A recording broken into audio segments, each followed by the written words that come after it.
All right, we're live. Yes. Hey guys. So today we are trying to do Rick and Morty versus Dungeons and Dragons, and for me, I've some history of playing Dungeons and Dragons. I've never been a dungeon master before. This is the first time for me, so I'm looking forward to learning and understanding more things. This is actually my first time with my wife playing Dungeons and Dragons, and Yes, it is. My experience is watching Stranger Things play Dungeons and Dragons and listening to some Twitch or YouTube channel that my husband listens to where they Critical Role, right? that. Yeah, and I thought it would be nice to have kind of this experience recorded for just kind of like reflection over like, hey, back in the day we did this. So I've been messing around with some of the camera options YouTube Studio has provided. I'm seeing a couple of errors, but I'll fix those later someday when I play around with YouTube enough. So right now we're just in the process of trying to build her character. So there's actually a step-by-step process. We're going to go through and do that. Do I start with the character name or get my player name first since I'm the player? You can do the character name. Okay. Just so you guys know, since it's Rick and Morty, I've decided to make my character Morta, female version of Morty. Credit does go to my husband.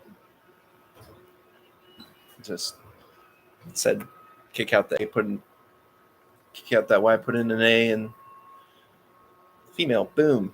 And you know what's really frustrating I find with all these Rick and Mortys is there's never one that's a female. It's the weirdest thing. They're like, oh, we've got all these dimensions with different Rick and Mortys, and they've got alien versions, but they never do a female one. I feel like it could be a really good season, not necessarily like just an episode.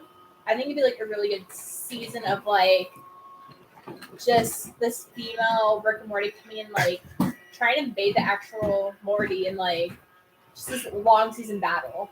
I could find Rick falling in love with his female self because she's basically like him. No. And he loves himself. That would be kind of ironic and funny. Female Morty is going to be like really tough and like. Oh, I'm talking about Rick. Like Rick loves himself. 100%. But what if the female version of Rick is like trash or like not as intelligent or something or not as strong? I don't know. Do we need a person to be female version of Rick, or are you going to be female version of Rick? Actually, so I was looking at it. There is the ability we can do, because I've got all the books now, thanks to 5e.tools/books.html. I can get the Essentials book, which has the rules for a companion, and you could have a companion female Rick if you wanted, and you could play as that character on the side. I didn't know if you wanted to do that or not. I would not play, but you. Essentials. Why would you just make Angel that? Well, Angel wanted to make his own character, so. Well, he's not here. So. Well, Angel, we made you into a female. You're just gonna have to deal with it. You better be like the best female Rick ever, or else I'm gonna replace you. Just getting my dinner here. Trying to find out what the book for the Essentials kit is called. Because like the Essentials has the ability to allow you to have two people play Dungeons and Dragons when we don't have a third person. So that's why I was thinking of going that route. Essentials anyways. To get you a companion at least, so you don't go into this dungeon, because this dungeon is. Are you saying I'm gonna go in the dungeon if I don't have a companion? I mean, you could try and solo it. I don't know how far you're gonna get though. That's the thing I'm seeing here. It's like I'm obviously not going to do it as difficult. Like I'm gonna try and lower the difficulty on a lot of this stuff, but it is Rick doesn't hold any punches back on this game. He's very, very mean spirited. You read all the comments too. He's angry. He's a very angry person. So what's text on him? Where is he? Okay, so let me just kind of go over with you about sidekicks. So on your adventures, the DM might reveal that you've befriended a special character called the sidekick who joins your party. This appendix represents the game statistics for sidekicks, of which there are 3 types. There's expert, an agile and exceeding helpful jack of all trades, spellcaster, magic user who can cast spells to harm your foes or heal you and your friends. Warrior, a martial companion who specializes in striking your foes or defending you and your allies. The DM will either tell you which type of sidekick to use or let you choose one. It's up to you and the DM to decide who controls the sidekick in play. So they give me a bunch of sidekick cards. And like recreate a sidekick. We could create a sidekick, or we could just create another character and use it as a sidekick. Like there's so many options to do this. Okay. But they just kind of show us there's all these sidekicks, and then it gives us sidekick stats. Let's see, where is that? Oof. Okay, are you doing Ricky or? If you want, you can have a female Ricky. And you want me to play as her? Or do you want to play as her? I feel really weird talking like to myself, as myself. Okay. Paris, can you talk? Do you want to be Ricky?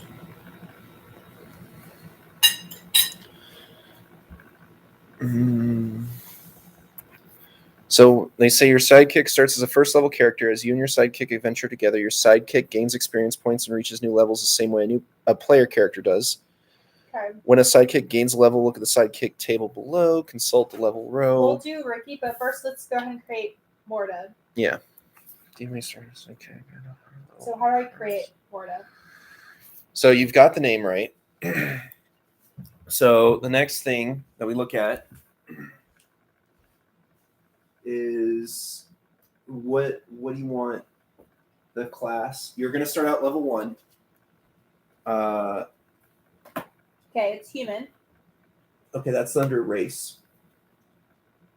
Okay. Class is like your profession, your job.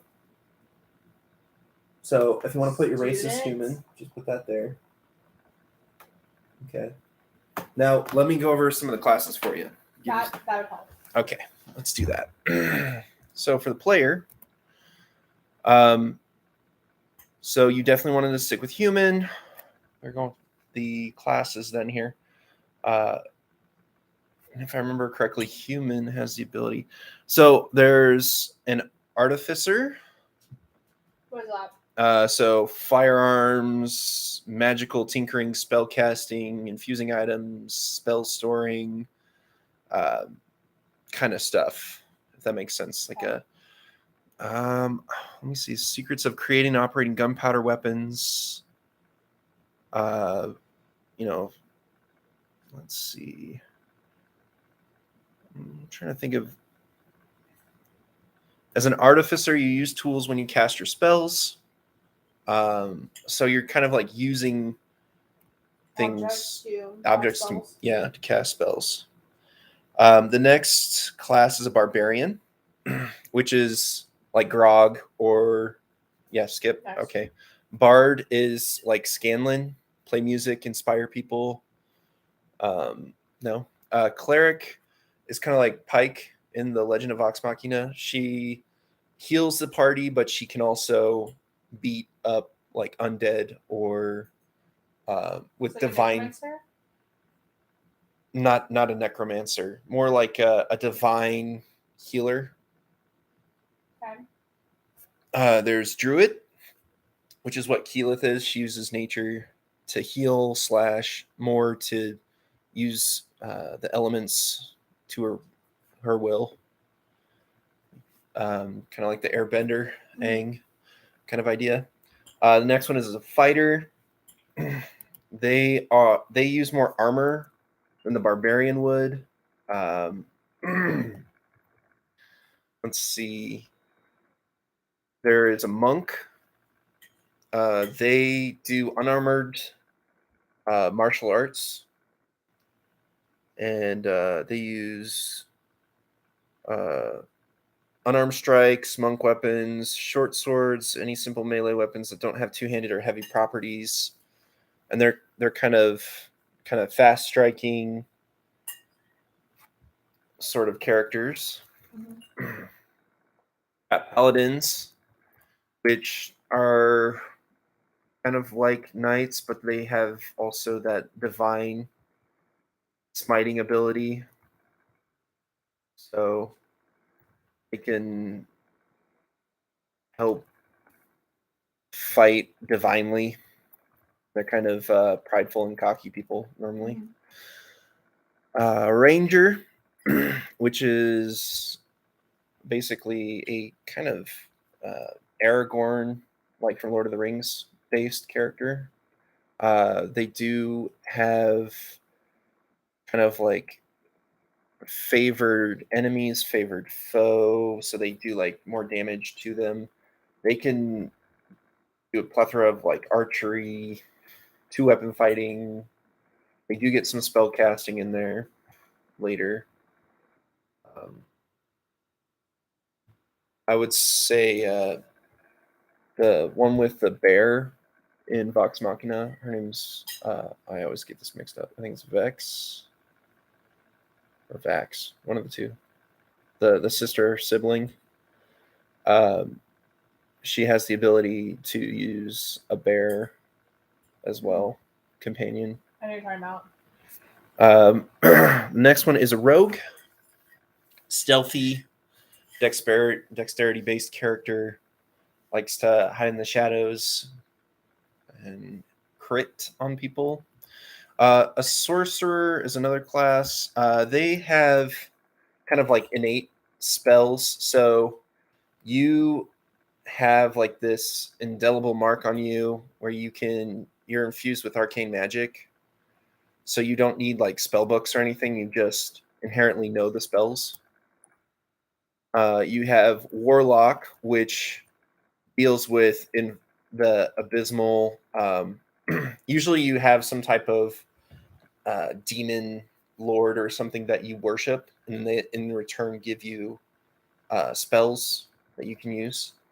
Then there's also the wizard, which is you need kind of like books, a spell book, so that you can have all your spells in there. And there's a lot of preparing and casting for spells, so you have to actually like read the spell and like have it memorized and it'll be in a spell slot, and then you use that spell for whenever.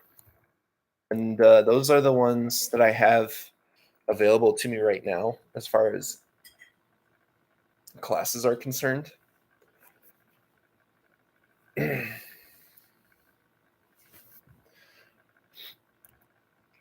like the first one and the sorcerer.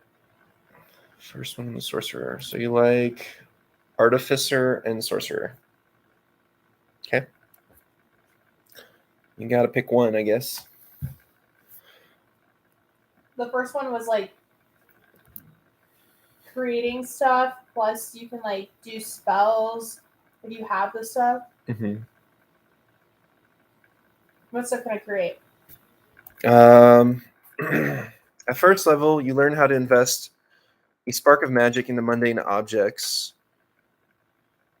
To use this ability, you must have thieves' tool or artisan's tools in hand.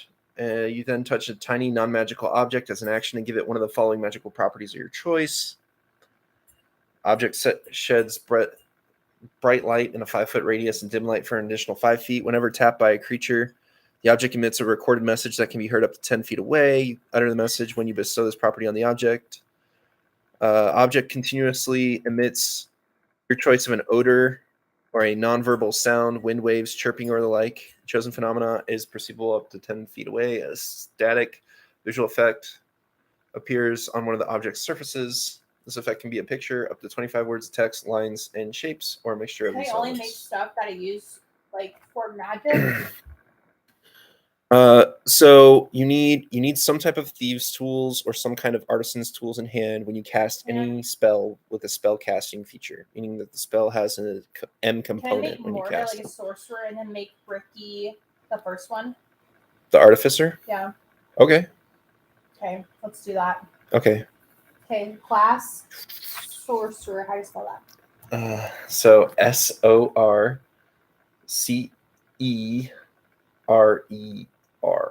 I don't know if that's spelled right. That is not I spelled think right. it's ROR, but they put it online as SORCE.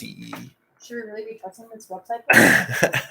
Well, considering I compared it with the Rick and Morty I'm gonna have some more. Guys. dungeon, I thought it was pretty on point until I guess it is RER. Huh, go figure. Because the Sorcerer's Apprentice, the film is spelled SORCERER. So doesn't mean that we shouldn't trust Disney then? Well, even the Sorcerer film from 1977 is spelled correctly. Let's see this. Yeah, sorcerer. Yeah, no, we're spelling it wrong. Person who claims or is believed to have magic powers, a wizard. Wizard.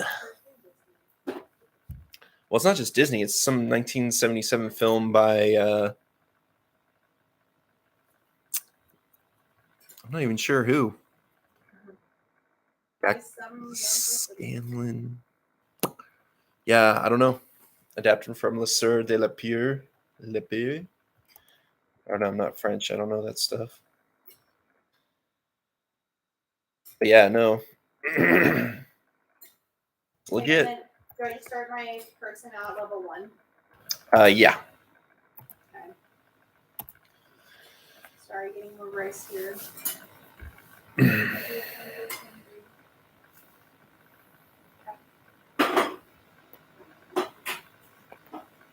Oh man. You're right. Yeah, my neck is just kind of killing me right now. Oh my goodness, I broke these nails with those. What the heck? It's okay. We got it all on camera. Don't you worry.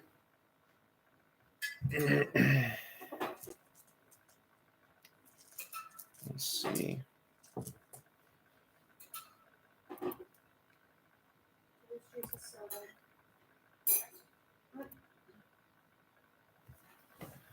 We're going to go on a little break real quick. We'll be right back. Oh, what's that? Too late. Are you at potty? Yep. Okay.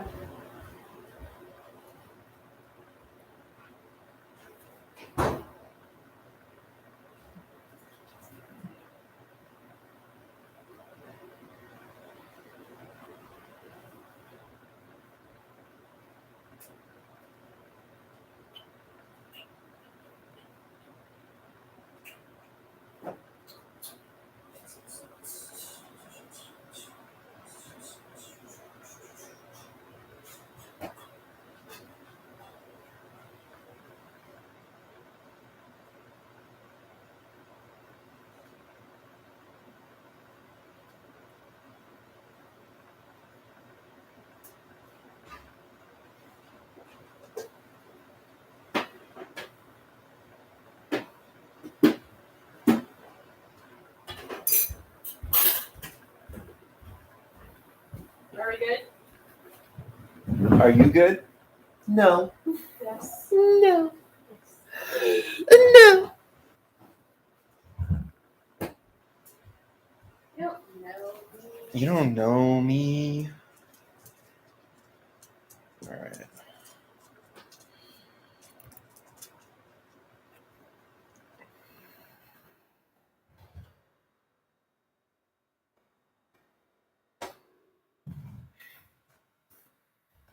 Oh, it's hot.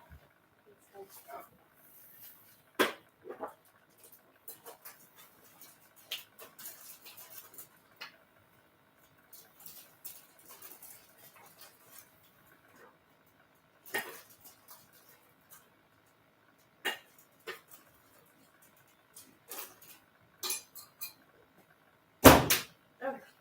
And we're back. All right. The answer is no, Paris. Good.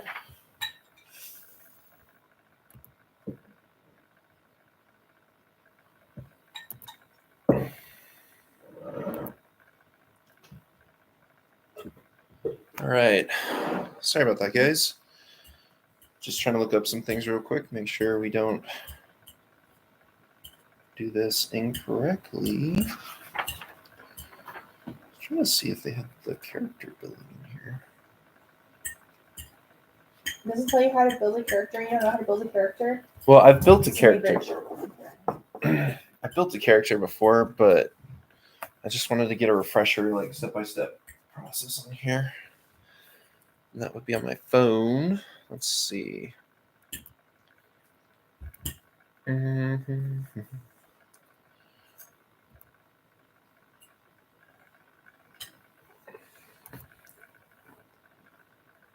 Right. So what we're going to do right now is we're going to do your rolls. So you need 4d6s. And what you're going to do is you're going to record 4d6 rolls. So 6-sided dice. When I say d6s, that's 6-sided dice. You're going to roll those for each one. So do you one at a time? 1, 2, 3, 4, 5, 6 times. No, you're going to do 4 at once. And now add it up. So that's 9, 14. Yep. So no. Just put it there on the side for right now. You get to choose where you put it. Oh, okay. But we have to roll it 6 times to figure out. 5. I think you got 10, 11.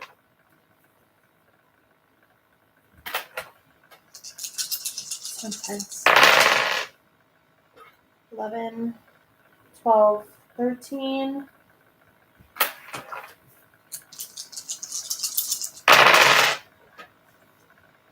Um, 10, 19. Wait, was that a 3 and 6? Okay. Yeah. And 5 and 5? Okay.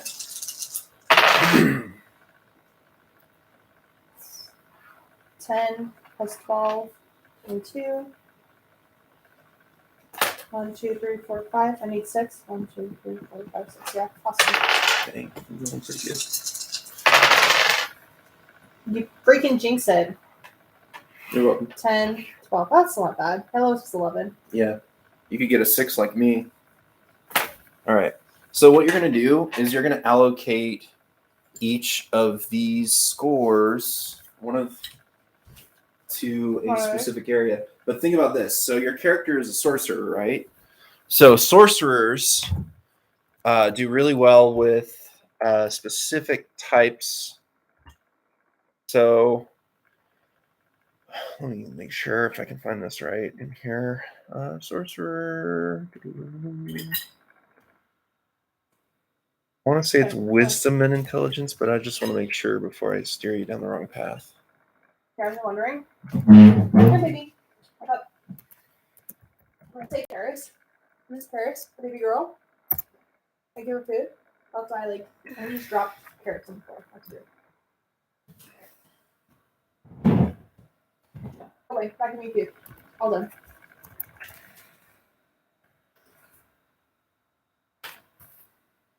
So, when selecting skills and backgrounds, a sorcerer should fully lean into their charisma, specializing in persuasion, deception, and other charisma-based abilities that will let the sorcerer be the face of the party when needed. So, should I put my 22 on my charisma? Mm-hmm.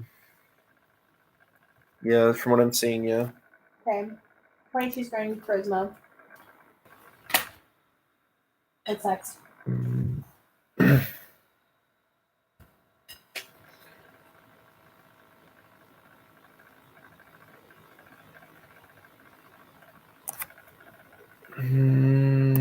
Let's see. They definitely keep telling me charisma every time I look through.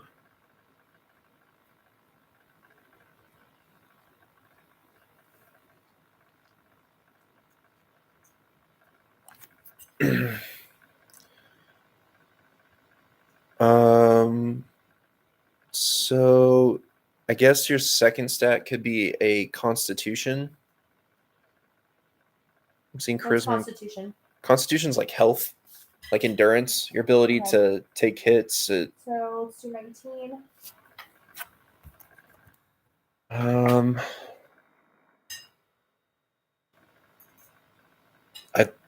I feel like strength is like the least thing I need to worry about. So here, I'm seeing intelligence as with all classes, affects a sorcerer's available skill points. So I would say that might be a third. Sorcerer's wisdom, spot skill and will save tie directly into wisdom. 13. While a high wisdom isn't useless, few sorcerers have a score higher than 10 because will save can be increased by taking the force of personality feat. So wisdom isn't that high. Strength wisdom doesn't need to be that high. Strength generally isn't useful to sorcerers.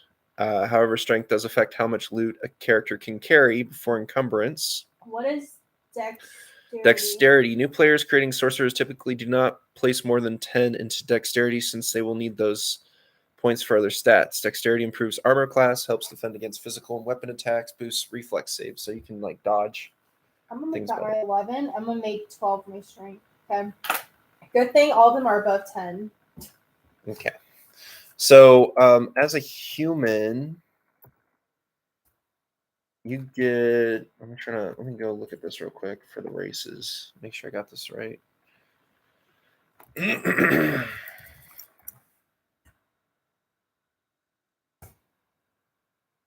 So a human has ability scores. Let's see. Well, that doesn't seem right. I thought it was just +1. Oh, there's variant humans. Okay. Okay. So I have 1, 2, 3, 4, 5, 6, 7, 8 different humans to choose from. And it changes what ability score bonuses you get. So you're going to get more bonus scores to your human based on which type of human you choose. So if you just pick a generic human, it's +1, it looks like, to everything. Which that seems really weird. I don't remember it being like that. There's a human Keldon, which is strength +2, constitution +1. There is a human mark of finding, which wisdom +2, constitution +1. A human mark of handling, wisdom +2, choose any other +1.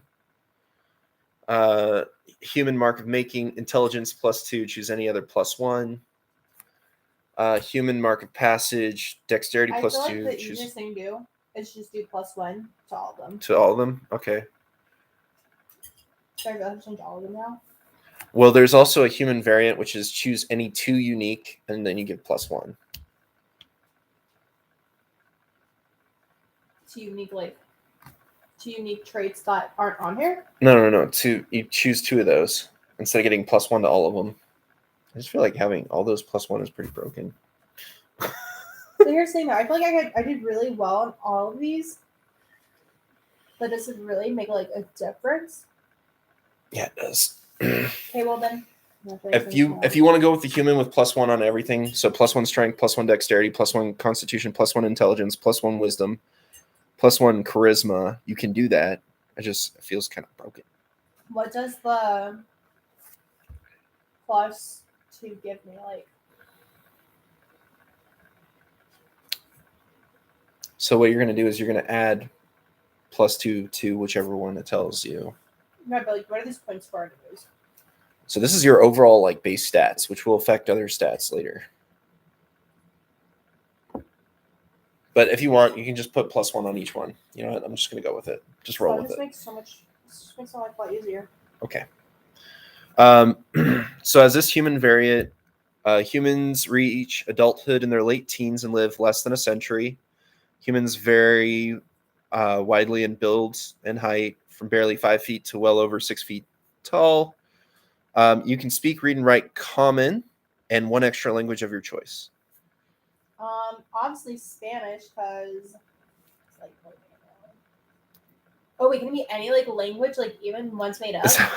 Yeah. So let me give you some ideas of dialects. So there's You can learn Elvish, Dwarvish, Infernal, which is like demon language, Draconic, which is dragons. Let's see if I got more languages here. I don't know how to do dragons because first of all, I speak English in Rick and Morty. Second of all, they were like super horny. Don't know if I want to do it. Okay. Let me see. I'll get you a list. I'm loading it right now. Demon language sounds really cool. It also scares me. All right. So you've got common, dwarvish, elvish, giant, gnomish, goblin, halfling, orc, abyssal, celestial, draconic, deep speech, infernal, primordial. Primordial. So primordial typical speakers are elementals, and the script is dwarvish normally. Let me see if I can keep going down this. No. But yeah, so celestial, is that just like typical speakers are celestials, and it's going to be in script of celestial.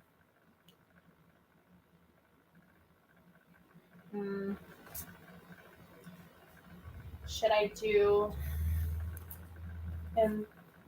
demon or celestial? I feel like demon would be more interesting, but I'm not a warlock. Yeah. And see, most spells are usually draconic based, if I remember correctly. So let me see.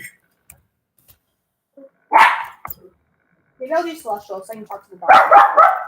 Best language for sorcery. That seems cool. I will say. So, according to Gamersociety.com, top 5 D&D most useful languages are Giant, Undercommon, Draconic, Goblin, and Thieves' Cant. What was Thieves' Cant? I don't know. I didn't even see that in there. That wasn't an option. Let's see what we got here. So, Giant, Undercommon, Draconic, Goblin.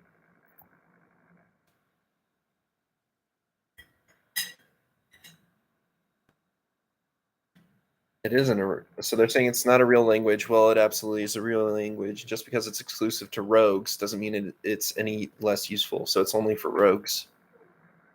I'm not a rogue. Yeah, you're not a rogue. Okay. So let's do giants then. You want to do giants? They said it was useful. Yeah, it's top 5, but the top 3 is draconic. What's draconic? Dragon. Why the freak would I want to talk to horny dragons, though? And first of all, these dragons in Rick and Morty speak English. Let's get that cleared up. So the most powerful magical writing is done in Draconic. So if you're planning to research and master ancient magic, then this language is a necessity. Let's go with dragon then. You're a sorcerer. Okay. Where do I write that? It should be under languages. Alignment, background. Personal traits, ideals, bonds, flaws, features and traits. Should I just go ahead and put in features and traits like language? So dragon? Look here as an example. They put languages. It's section. Just really. It's really small. Sorry, I was trying to get the Rick and Morty in there for sure. I saw these online and I was like, Unhell. First, you smell him? You hear him? Yes. I'm just going to put dragon. Because I don't know how to actually spell draconic or whatever. That's fine. Oh my gosh, that was Unhell.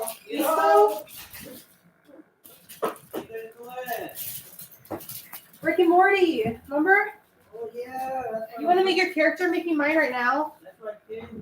That's why I came. I forgot, but that's why I came. That's why I came.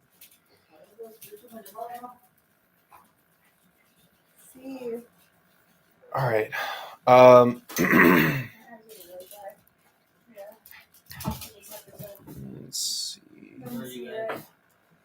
Where's it at? That's it? That's why you made that little bag, huh? You guys It's right already there. cheating. You already got played. You already know this game. No, I'm making my character right now. With you guys. she's making her a character right now. Oh, you gotta make a character? Yeah, you said you wanted to make a If you character. want to, you can be Ricky, which is female version of Rick. Or so they have pre-generated characters right here. So they got characters that are already made that you can choose from as well. But you can also make your own character if you want to. So it's up to you what you want to do.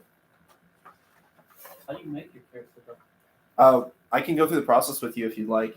Let me go take all this wet muggy clothes off. Okay.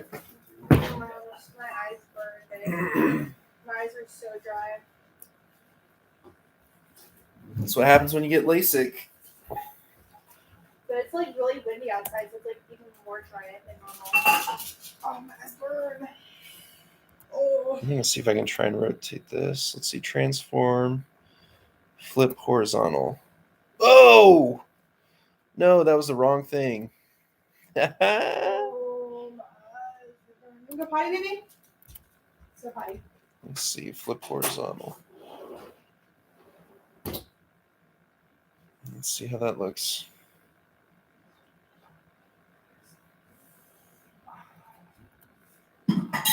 Hey, look at that. I don't think that actually works.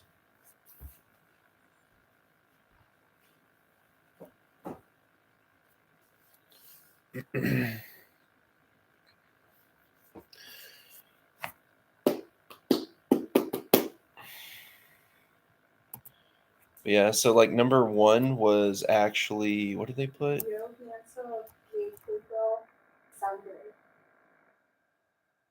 Okay. You want to go? I want sweets. Want sweets? Yeah. You have Unreals in there, don't you? Where? You ate them all. I haven't touched them. I bought 2 bags. I put them in. Don't see them. I want to see your freaking protein bars. Freaking protein bars. Yeah. I think I found an Unreal. Oh. Unreals are really good. They're unreal. They're so good. These are my favorite ones. They have like the rice Krispies on it, I think. And we are not sponsored by Unreal, so we're telling you the truth. I will say my only complaint is sometimes on a bad batch, it's not premium inside, it's like the PB2 whatever, where it's like powdery. But even then, it's still really good.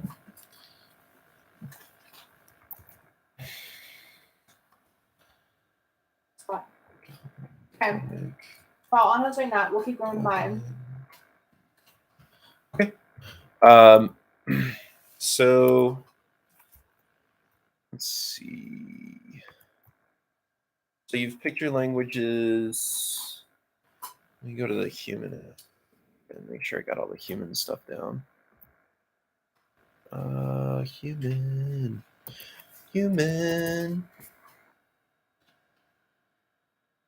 So for your size, you want to put down that you are a medium build.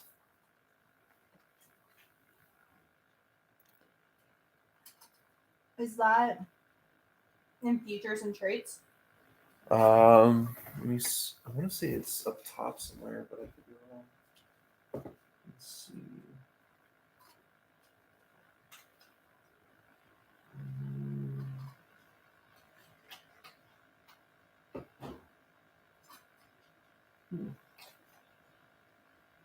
I'm not even seeing that in here. We definitely want to have that down though somewhere. You could put it under. Don't put it under features and traits. Yeah, features and traits I think would be good. Okay, so size.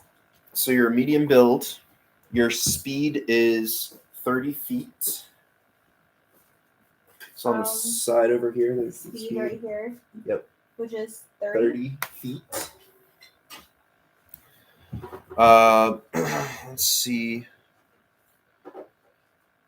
Do you have an idea for your height and weight on your character? or did you just want to make that up? Since Morty, let's make her 5'8". Taller than Morty? Let's see. What is Morty's height? I'm 5'8". I know. I'm just saying.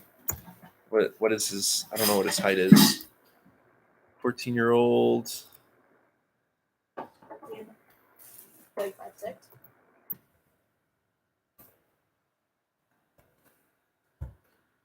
5'3" tall. 120 pounds. I'm gonna make Morta 5'5", so she can look over Morty like you suck. Okay. So 5'5". Where do I put that? So it should be under height section.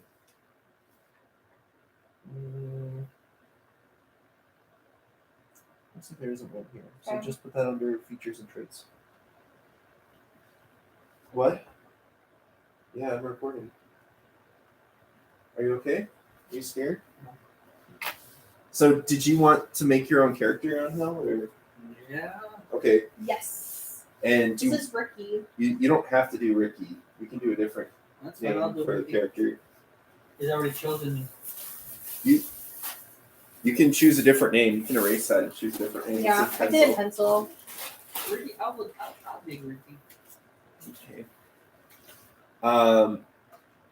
You know what? You could also be like so Rick Sanchez.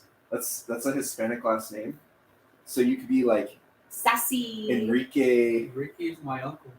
I have a long name. Or Kike. You call yourself Kike if you wanted to. My uncle's name is Ricky. All right. So I'll let you eat, and then when you're ready, let me know. I'll just focus on Alicia for right now. So Okay, got my height. Next thing that you probably want to look at is your alignment. Like a truck alignment or like how you are in the world. Are you am I balanced? Are you evil? Are you good? Are you lawful neutral? Like you just don't care? You're just kind of like, I follow the rules, but I'm... Who gives a fuck? Are you chaotic evil where you're like, yes, burn everything down? Pretty sure I'm like that in real life. Burn, baby, burn. And so let me see if I can get you a good alignment. Are you lawful good where you're like, oh, let me give to the poor, follow the rules? No. Do I have to roll for that? Do you have to roll for any of this? Or do I just get to decide? You can decide. So we have chaotic evil, chaotic neutral, lawful evil, neutral good, lawful good, or lawful neutral, What's chaotic neutral good. evil? Neutral evil. Let me see. Character options. Let me see if I can find a good description of neutral evil for you. I feel like it would be more like you would be more open to doing bad things. But let me try and see if I get a good description under here. Neutral evil.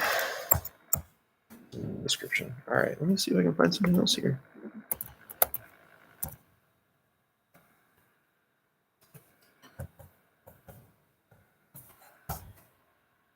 Neutral evil is the philosophy that the self is best advanced by using whatever means necessary. So it is a philosophy of egoistic consequentialism. This philosophy holds that people should behave egotistically and embrace any social order that allows them to gain the most power. So you're looking for the most power in everything you do.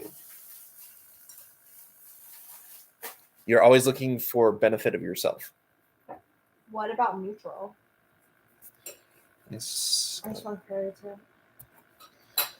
I think I might go with neutral evil, but I can't say neutral is. neutral. Let's see. So neutral characters does what seems to be a good idea. They don't feel strongly one way or the other when it comes to good versus evil or law versus chaos. Most neutral characters exhibit a lack of conviction or bias rather than a commitment to neutrality. Such a character thinks of good as better than evil after all. So they would have good neighbors and rulers than evil ones. Not personally committed to upholding good in any abstract or universal way. Some neutral characters, on the other hand, commit themselves philosophically to neutrality. They see good, evil, law, and chaos as prejudices and dangerous extremes.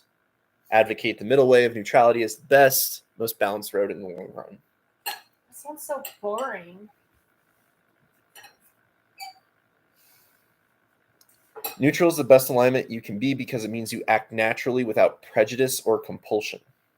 Neutral can be a dangerous alignment when it represents apathy, indifference, and a lack of conviction. Let's do neutral. It seemed like you like neutral evil better, though. Yeah, let's do neutral. Where do I put that? So up top it says alignment. Oh, right here. Yeah. And EU. oh,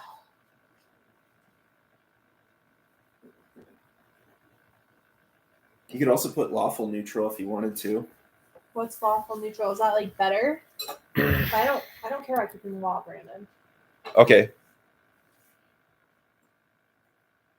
So what they say here is lawful neutral is the best alignment you can be because it means you're reliable and honorable without being a zealot. Lawful neutral can be a dangerous alignment when it seeks to eliminate all freedom, choice, and diversity in society. Yeah, I don't want that. Okay.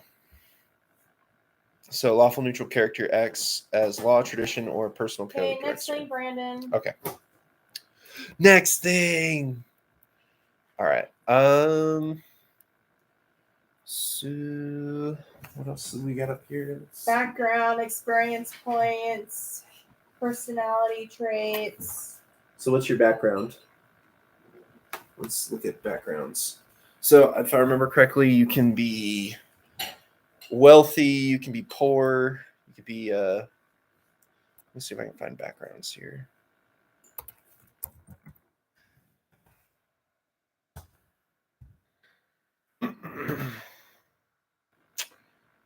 So for sorcerer,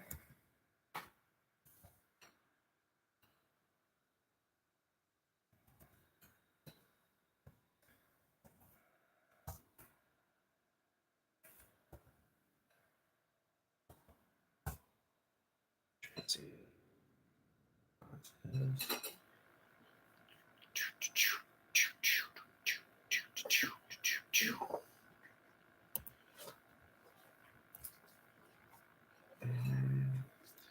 So usually you choose a sorcerer's origin, which describes the source of your innate magical power from the list of available origins. Let's see. Source of origins.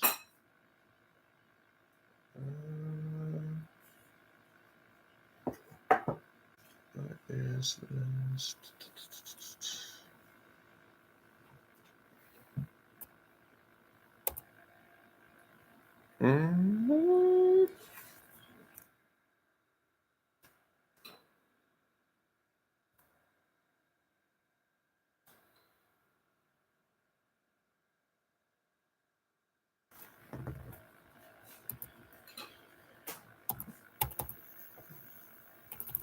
How can someone get a dexterity of -1?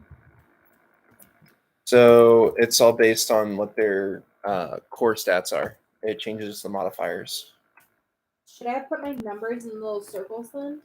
No. You add that to your initial base, and then what you're going to do is that's where you're going to get your modifier numbers from, based on what you have right now.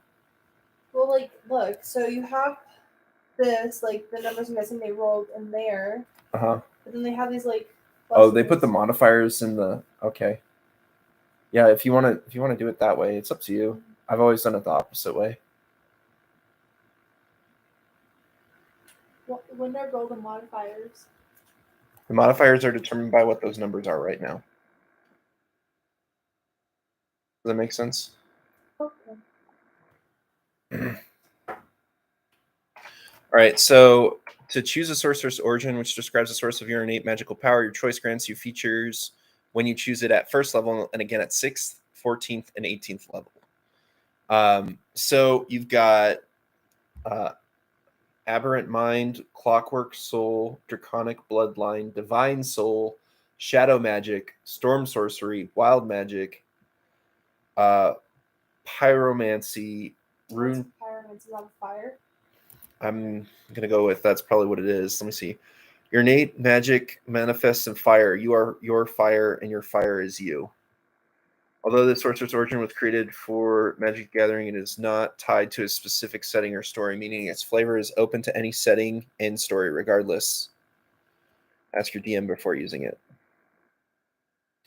At first level, whenever you start casting a spell of first level or higher that deals fire damage, fiery magic erupts from you. This eruption causes creatures of your choice that you can see within 10 feet of you to take fire damage equal to half your sorcerer level, minimum of 1. At 6th level, you gain resistance to fire damage. In addition, spells you cast ignore resistance to fire damage. I don't know. Keep going. Okay, go to a different one. Okay. We've got Rune Child. What's that? Rune Child. The weave and flow of magic is mysterious and feared by many. Many study the nature of the arcane in hopes of learning to harness it, while sorcerers carry innate talent to sculpt and wield the errant strands of power that shape the world. Some sorcerers occasionally find their body itself becomes a conduit for such energies, their flesh collecting and storing remnants of their magic in the form of natural runes. These anomalies are known in erudite circles as rune children. So like all the elemental harness starts showing up in their body in runes. Like they get tattoos on their body essentially for spells and stuff. At first level, your body has begun to express your innate magical energies as natural runes that hide beneath your skin. You begin with 1 essence rune and gain an additional rune whenever you gain a level in this class. Runes can manifest anywhere on your body, though the first usually manifests on the forehead. They remain invisible when inert. At the end of your turn, when you spent any number of sorcery points for any of your class features, an equal number of essence runes glow with stored energy, becoming charged runes.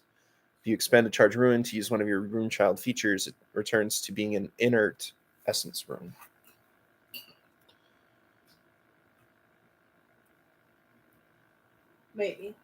Maybe. All right, keep going.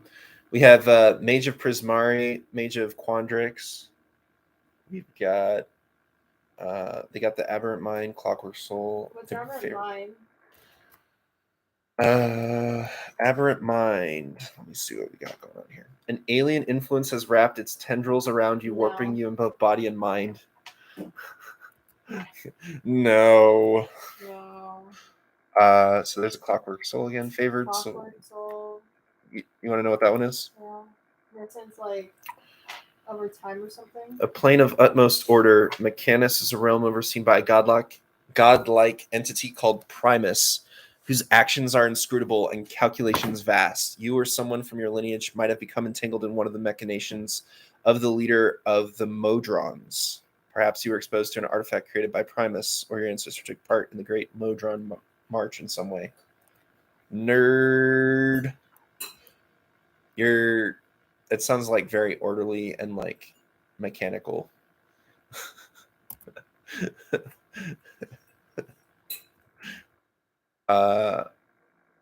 Starting at first level, your connection to the plane of absolute order allows you to equalize chaotic moments. When a creature you can see within 60 feet of you is about to roll a d20 with advantage or disadvantage, you can use your reaction to prevent the roll from being affected by advantage and disadvantage. I'm going to go with you don't care about that. Okay. I don't know if I should care. There's Giant Soul, Phoenix Sorcery, Psionic Soul, Sea Sorcery, Shadow, Stone Sorcery. So you want me to do Shadow? Your innate magic comes from the Shadowfell. You might trace your lineage to an entity from that place, or perhaps you were exposed to its fell energy and transformed in some fundamental manner. Power of shadow magic casts a strange pall over your physical presence. The spark of life that sustains you is muffled, as if it is struggling to remain viable against the dark energy that imbues your soul. At your option, you can. That sounds stupid. I'll just go with that other one, the one that I was like maybe about. I don't know which one you were maybe about. Something child. Oh, the rune child? The runes appearing on your forehead and stuff? Yeah. I want that thing. But hey, I have cool tats. Cool tats. Represent. All right, so Represent my Polynesian roots that aren't there. so at first level, your body has begun to express innate magical Where did I energies. put that? So that background, RUINS child. so RUNE, it's like rune, Okay. and then child, CHILD. So you've got some things here. So you want to write down essence runes, glyphs of. Where do I write this down at?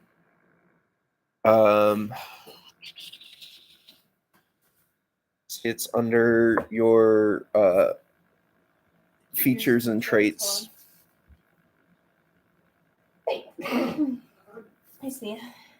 Alright, so what do I write? So you can write essence runes, and Essence. ESSENCE.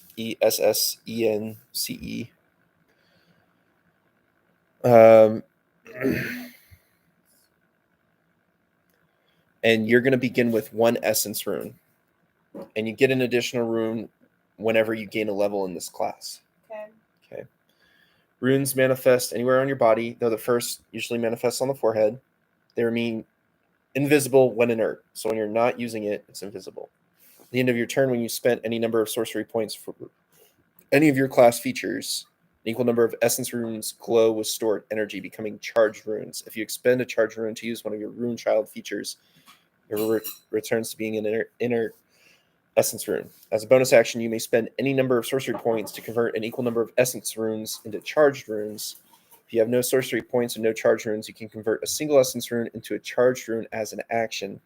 If you have 5 or more charged runes, you emit bright light in a 5-foot radius and dim light for an additional 5 feet. Any charged runes revert to inert essence runes after you complete a long rest.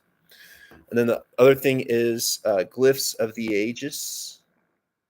How do you spell that? So GLYPHS. Of the ages? Yep. So beginning at first level, you can release the stored arcane power within your runes to absorb or deflect threatening attacks against you. Should I put a number next to it? Let's see. You can use a reaction to expend any number of charged runes, rolling 1d6 per charged rune. You can use subtract the total rolled from damage inflicted by the attack, hazard, or spell. At 6th level, you can use an action to expend a charged rune, temporarily transferring a glyph of the ages to a creature you touch. So you can basically give your runes to other people. Why would I want to do that? Well, you subtract the total rolled from the damage inflicted by the attack, hazard, or spell. So it's like a shield. Okay. So like you can use it on yourself, and you use it a reaction to expend any number of charged runes, rolling 1d6 per charged rune. You subtract the total rolled from the damage inflicted by the attack, hazard, or spell. So if somebody tries to swing at you, you in reaction use the rune, and then roll a d6 per charged rune. So you start out with 1 right now. As you go up in sorcerer class, you get more runes. And so you would, whatever that number is, you would subtract that number from the damage they're dealing to you. Okay.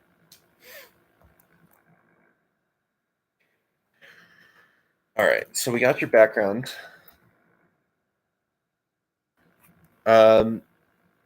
So at let's see, event in your past or life of parent ancestor to sorcerer. For general rules of spellcasting in Chapter 11 for the sorcerer spell list. At first level, you know 4 cantrips of your choice from the sorcerer spell list. You learn an additional sorcerer cantrip of your choice at 4th level and another at 10th.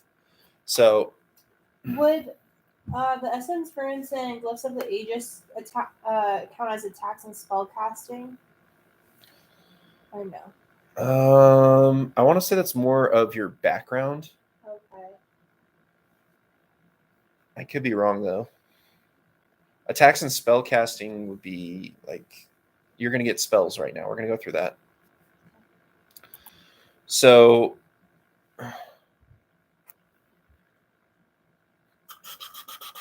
So I only get 3 at a time.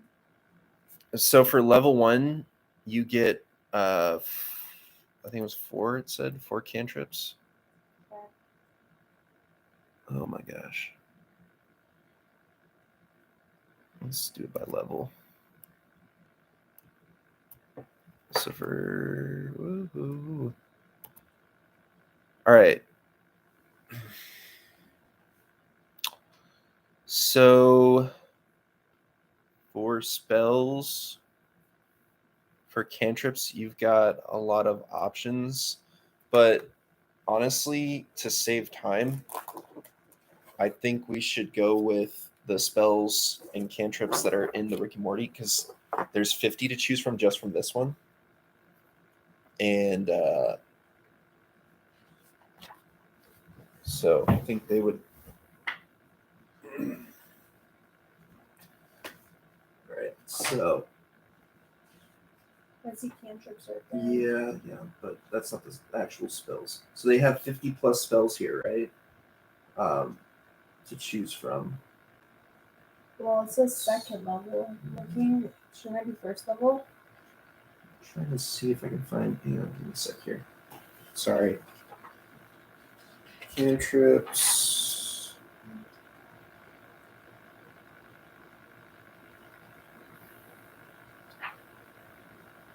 There's a long list of cantrips for. Where is it? I swear there was a section on cantrips in here. Maybe there wasn't. All right, there's not.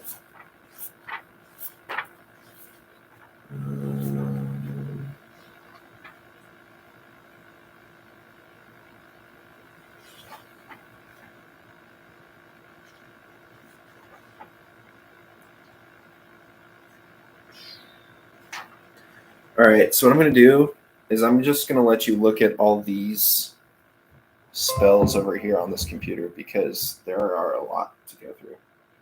Can I not just go through the ones in the book? So I'm not seeing like a section where it's all based on cantrips and then breaking it down. Let's try to find the sorcerer's spell cantrip section. It might be in the player's handbook section. Let's see if I can find this. Player handbook, classes. Let's see. Sorcerer.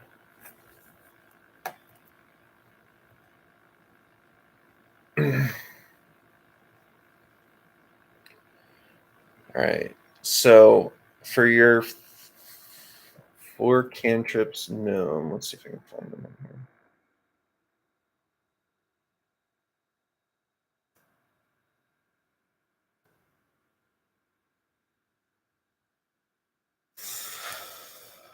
What's the book? Yeah, here you go. What's the most trained spells and cantrips? So cantrips are something that you can like almost instantly cast with no cost. Mm-hmm. Spells are something that you normally have to certain spell slots. So right now, your character at first level has 2 spell slots, and every time you cast a spell that you know, you lose a spell slot until you get a rest, until you sleep. And when you sleep, you restore the spell slots. I only get 2 spell slots?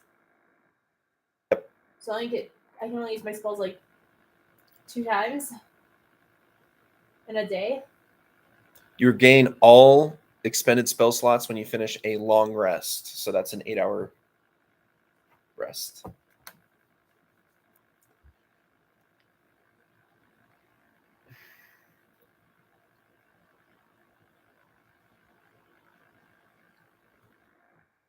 So let's see. Trying to see if I can find chapter 11. It's not what I was looking for.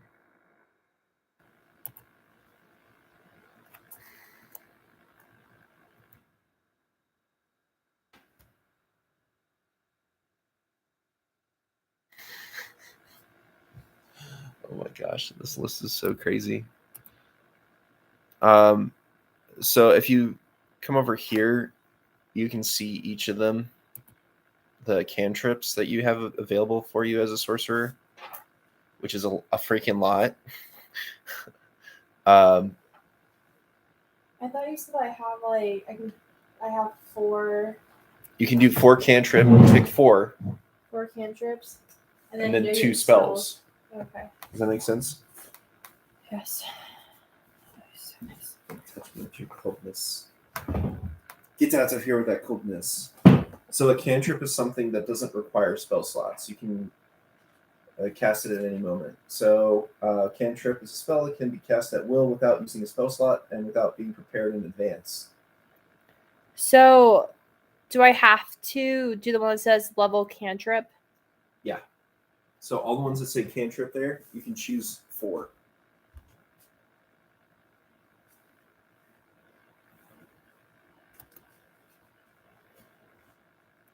No, left click, Pepe. There you go. I didn't know, like, to a different page or whatever. No, it doesn't take you to a different page. You can see it on the right hand side. What the description is of each one of those things.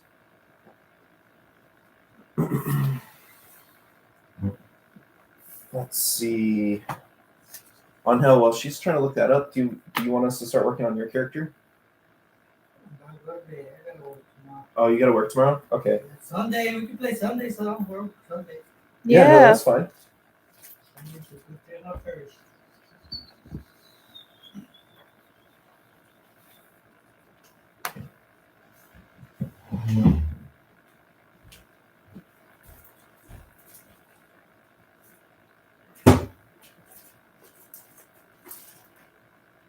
Bebe, did you make this? Yeah. It's cold now. You can put it in one of those bowls and put it away.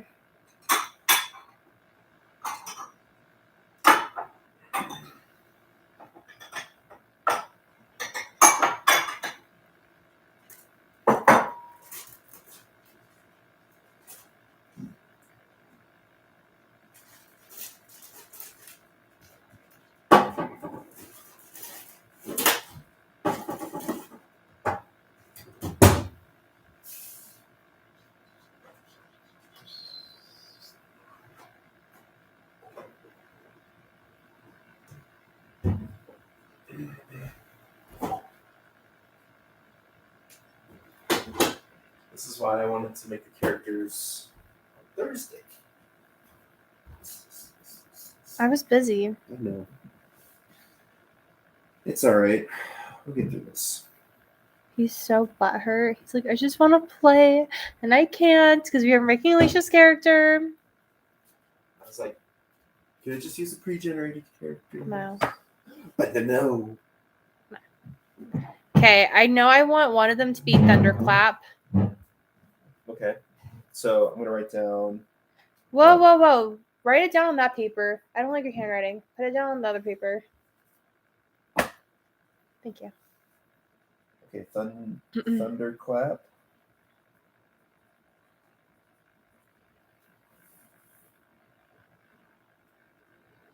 You misspelled essence, by the way. I realized that I didn't put the N.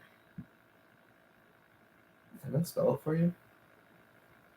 I don't know about this. It's okay, we got it on video, so we can always go back in time and be like, Okay, I'm deleting this video. I no longer allow myself to be recorded. No.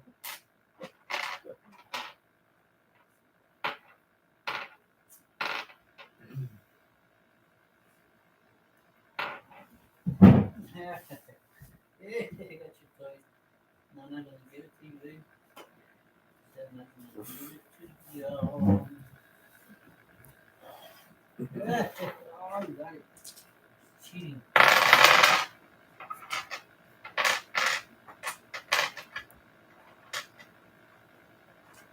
There's also an app that'll allow you to make this character faster. D&D Beyond is really, really nice to have, and it flushes out this whole process. I made 3 characters in probably 10 minutes or so. Maybe it was 30 minutes.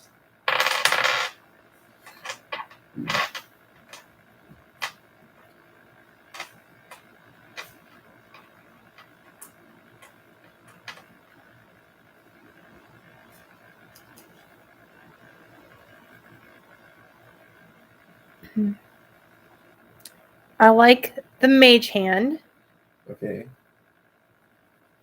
That's what Scanlan uses a lot. That hand that in the show that's purple, that flies around and like in the trailer.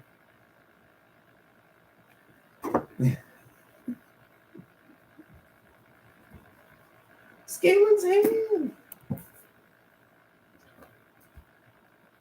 So just so you know, for mage hand, it can't be used as like an attack hand. I know. I read it. Okay. Just want to make sure. But I want to punch the monster with a mage hand. I can steal stuff with that hand.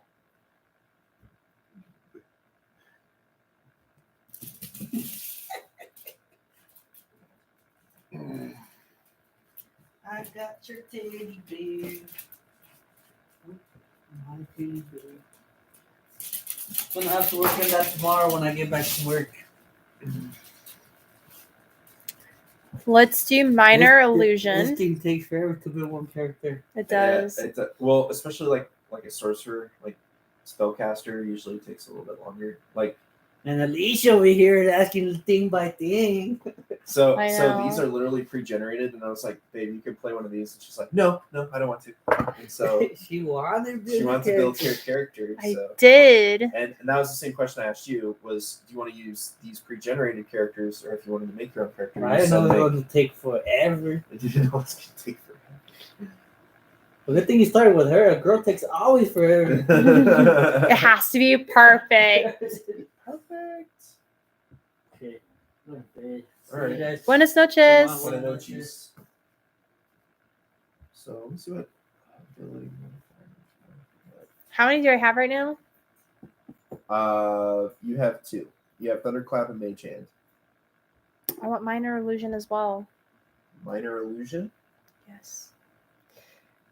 Okay. That's friends.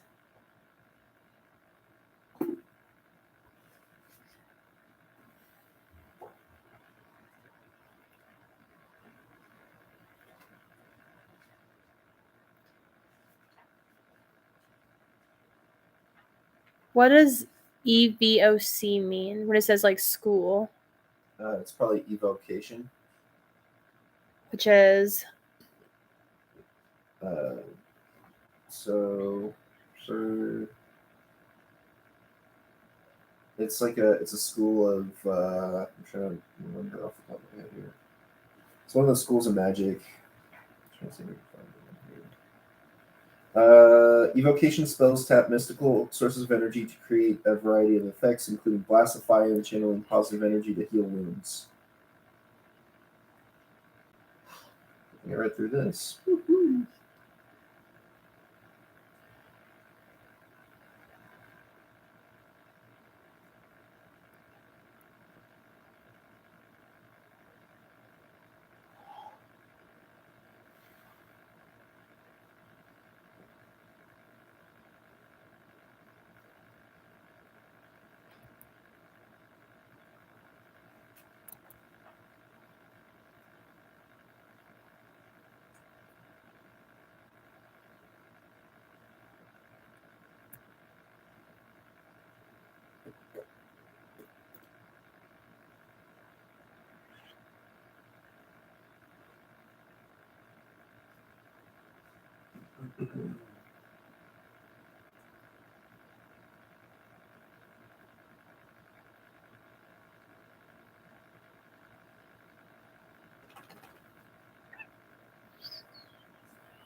That's stupid.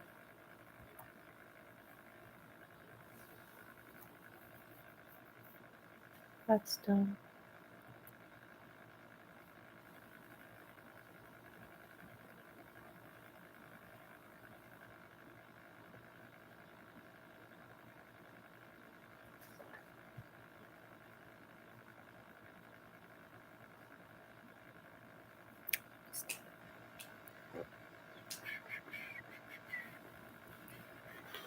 So I've got Thunderclap, Mage Hand, Minor Illusion.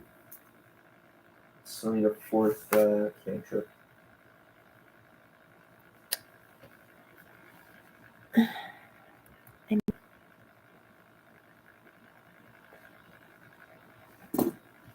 Let's see.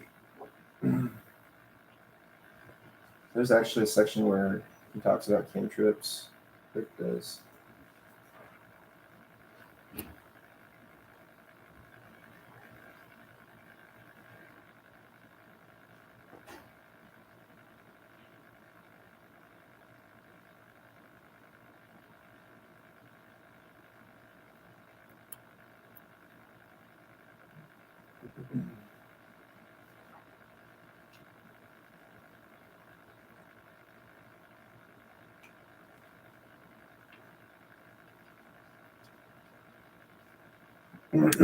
Let's do chill touch. Chill Touch. Chill touch. ChillTouch. Wrong. You're right. Okay, now I go do spells. Well, spells are going to be in that part area. Is that like the first? So spells, you get 2 first level spells per sorcerer.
So I was looking at Burning Hands Okay. and Comprehend Languages. Comprehend Languages. languages. Okay.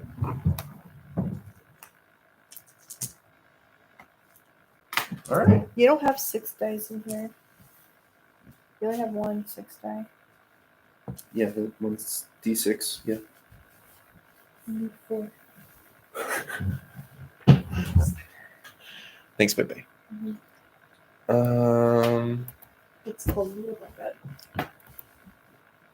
All right. So your sorcerer back here. Classes, sorcerer.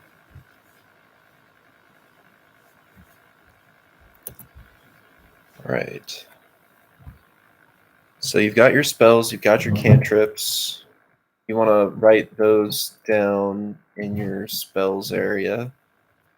Attacks and spellcasting? Yeah. Okay. You learn an additional sorcerer spell of your choice at each level except 12th, 14th, 16th, 18th, 19th, and 20th. So next level you get another sorcerer spell of your choice. Each of these spells must be of a level for which you have spell slots. For instance, when you reach 3rd level in this class, you can learn one new spell of 1st or 2nd level. Additionally, when you gain a level in this class, you can choose one of the sorcerer spells you know and replace it with another spell from the sorcerer spell list, which also must be a level for which you have spell slots. Spell casting ability.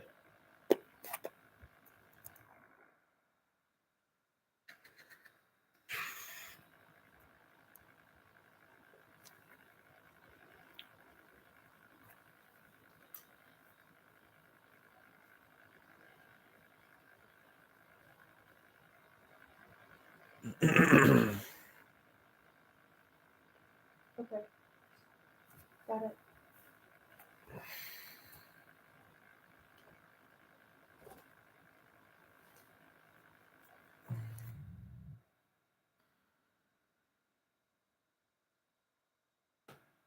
Okay, that's my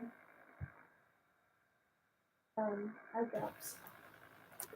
Aren't those that right there? No, I put it in here. Well, I don't know what to tell you. They're gone. There's a new vial right there, Pepe. No, I don't want to open the vial. Well, I guess you're going to have to then, because I don't know where the other one went. Why should you pick it up? Maybe I threw it away because it looked like it was empty. You had like 6 vials just sitting around here in the house. Yeah, you They're all did. full. I cleaned up this house. Whatever, keep going. Let's see. I'm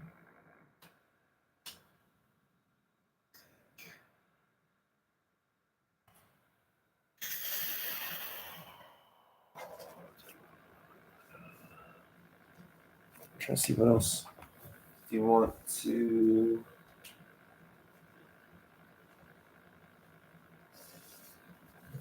So let's get your ability modifiers down for each of those.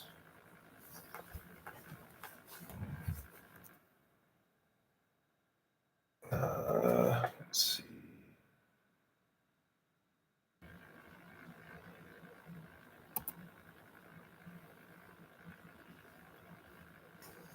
Let me see here.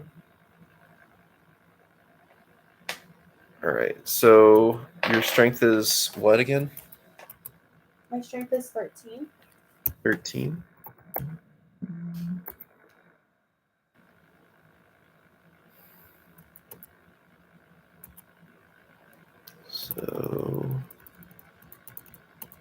So for 13, you get a +1 modifier. For what's dexterity? 12. 12 is a +1 modifier. What's constitution? 20. That's a +5. What's intelligence? 15. +2. What's wisdom? 14. +2. And what's charisma? 23. +6. Okay, very well. Yeah, those are all positives. You didn't get a negative modifier. That's pretty good. So for the sorcerer,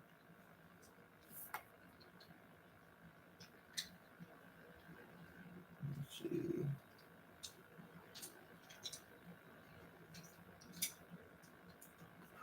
Proficiency bonus. Oh, let me see if I can figure this out here. So right here it says like saving throws. Yeah, saving throws.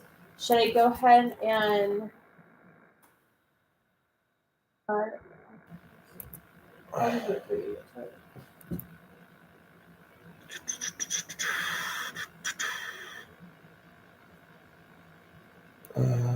trying to remember how to calculate proficiency bonus and all that stuff when making a character. Oh, let's see.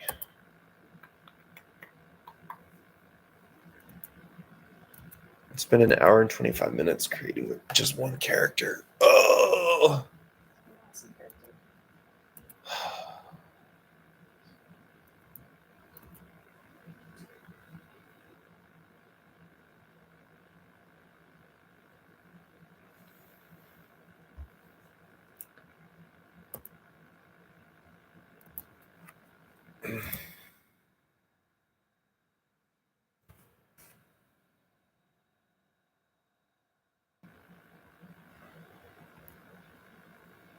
We go, player's handbook. There we go.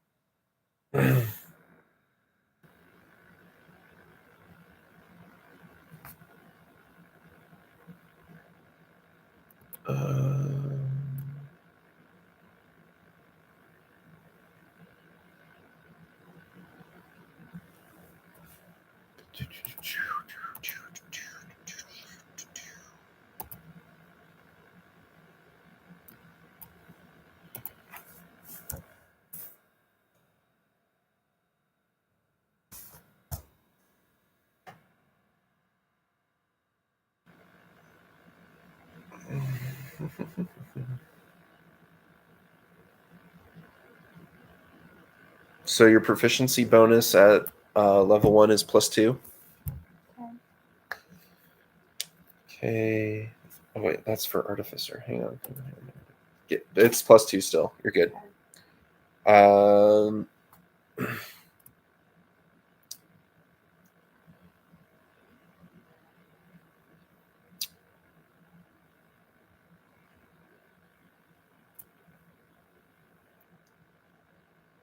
Okay.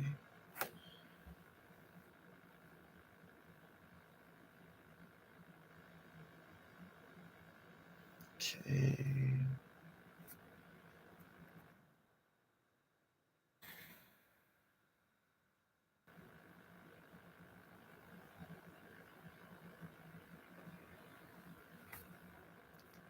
So your character's hit points define how tough your character is in combat and other dangerous situations. Your hit points are determined by your hit dice, short for hit point dice. At first level, your character has 1 hit die, and the die type is determined by your class. So hit die. Let's see.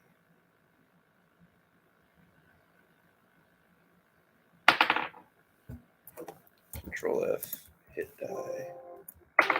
Okay, so for a sorcerer, hit dice is 1d6. Hit points at first level are 6 plus your Constitution modifier. Is what plus my modifier? 6 plus your Constitution modifier. So your Constitution modifier is the little number. Modifier is 5. So you do 6. You just do 6 plus 5 right now. Is 11, and that's my current hit points. So when you go to higher,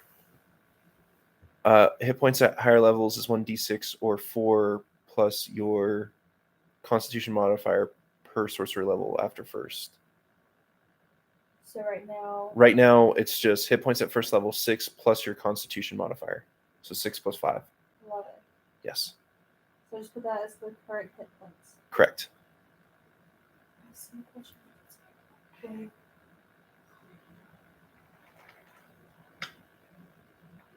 Keep going. All right. Anyways, trying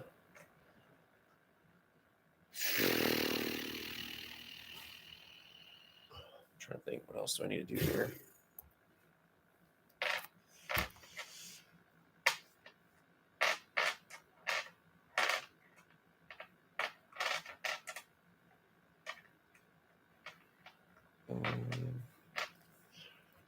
Okay, proficiency bonus. The table that appears in your class description shows your proficiency bonus, which is +2 for a first level character. Proficiency bonus applies to many of the of the numbers you'll be recording on your character sheet. Attack rolls using weapons you're proficient with. Attack rolls with spells you cast. Ability checks using skills you're proficient in. Ability checks using tools you're proficient with. Saving throws you're proficient in. Your class determines your weapon proficiencies, your saving throw proficiencies, and some of your skill and tool proficiencies. Your background gives you additional skill and tool proficiencies, and some races give you more proficiencies. Be sure to note all of these proficiencies as well as your proficiency bonus on your character sheet.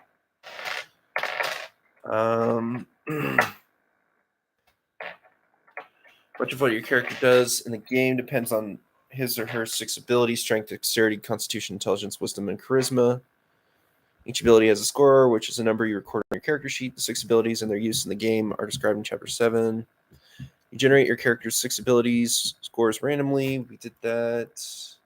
After assigning your ability scores, determine your ability modifiers using the ability scores and modifier tables. To determine an ability modifier without consulting the table, subtract 10 from the ability score, and then divide the result by 2, round down. Write the modifier next to each of your scores. Okay.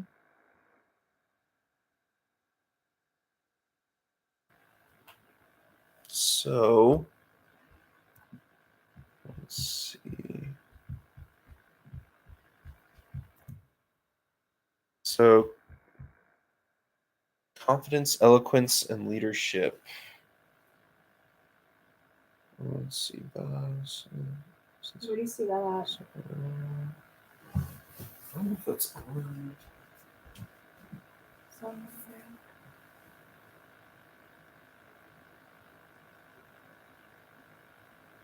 You need a better thing. Yeah. So what you do, so for example, do you see that -1? He puts it there for each one. That says dexterity.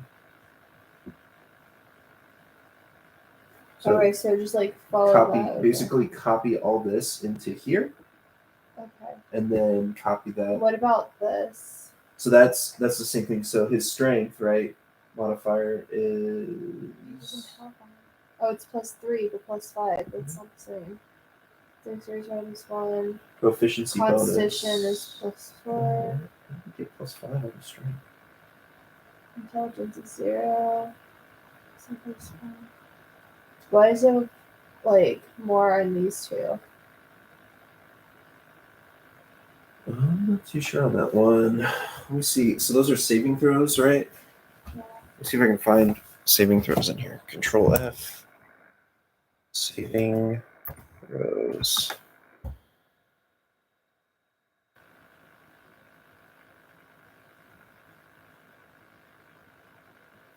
Okay. There's 4 instances. Your class determines your weapon proficiencies, your saving throw proficiencies, and some of your skill and tool proficiencies. Okay, so your sorcerer. Let's see, saving throws. You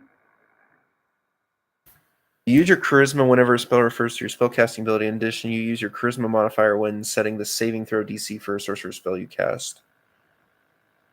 Spell save DC. Okay. Saving throw.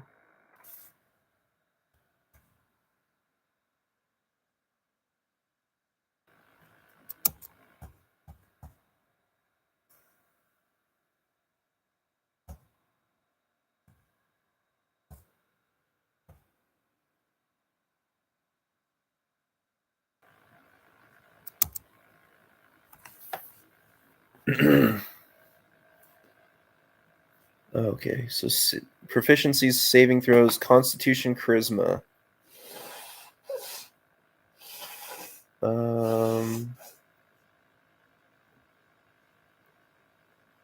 So it doesn't tell you how much you add to that, though. It's kind of confusing.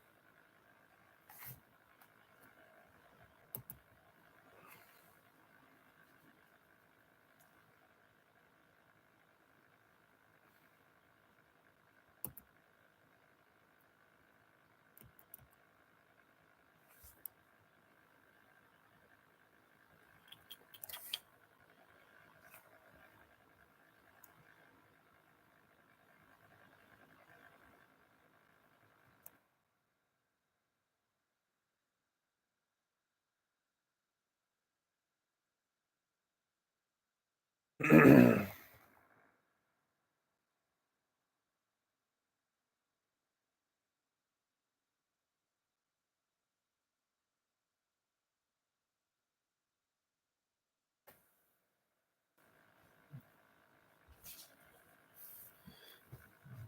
me see.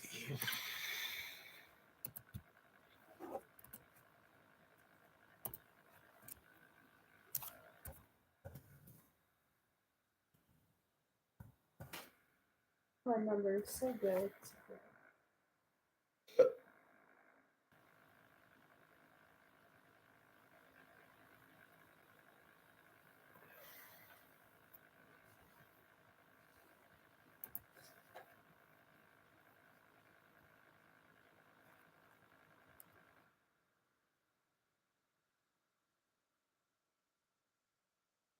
So you add your proficiency bonus to those saving throws and skills as well. My proficiency. Yeah, so your proficiency, you add your proficiency bonus To which one? to your ability modifiers.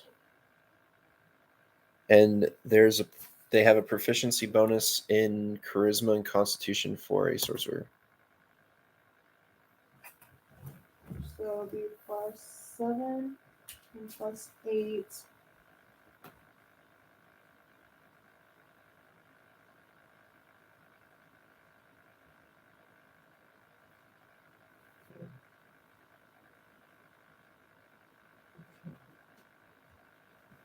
Then let's see.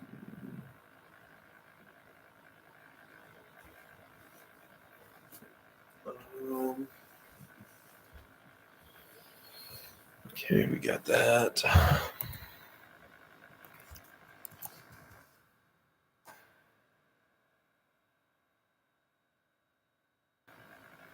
Okay.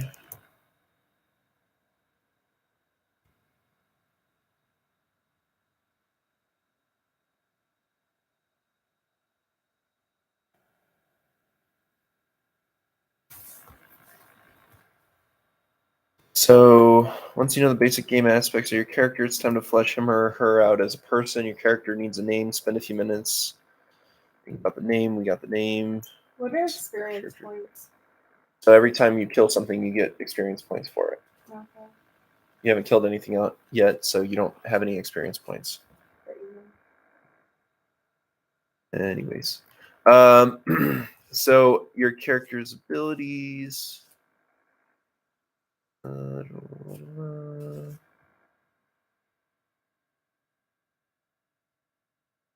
So your class and background determines your character's starting equipment, including weapons and armor and other adventuring gear. Starting equipment for a sorcerer. You have a light crossbow and 20 bolts, Where did I put this? or any simple weapon. You can choose. Oh, and equipment. Yeah, an equipment section. Okay, where did I put it? So you can choose between a light crossbow and 20 bolts, or look at the simple weapons real quick. See what you got.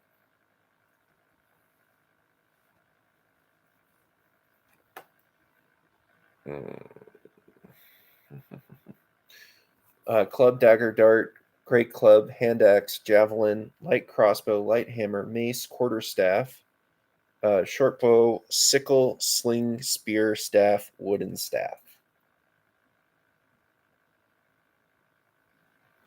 So you can try the crossbow and 20 bolts, or all those different, or do one of those.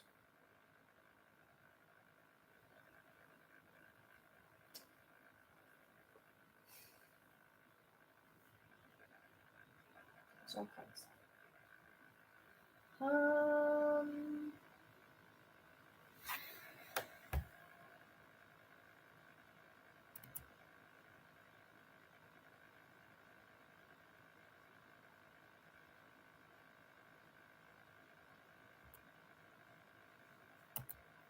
Can you repeat it slower? The crossbow, the thunderbolts. No, that's one. You can come over here and look. Bachicha, come on. No, God, I'm hurting. Okay, that's not There are people who are Hispanic that aren't watching this that'll probably know what that means.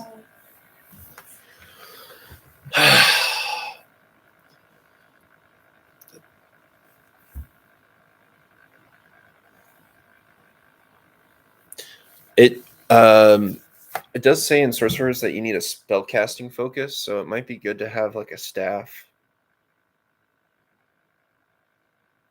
I can't just like use my hands. An arcane focus is a special item is designed to channel the power of arcane spells. A sorcerer, warlock, But or I'm not wizard can use such arcane. an item as a spellcasting focus. I'm not an arcane. I'm a sorcerer. Yeah, what do you think they use? What art does a sorcerer use? The arcane arts, perhaps? I thought you just like do it out of my hands. Like, It even says in the class that they need some type of focus. Let's see, classes. but it said for like my spells and other ones, it's like you just put your finger to the thing and then it does it. So why would I need like a focus?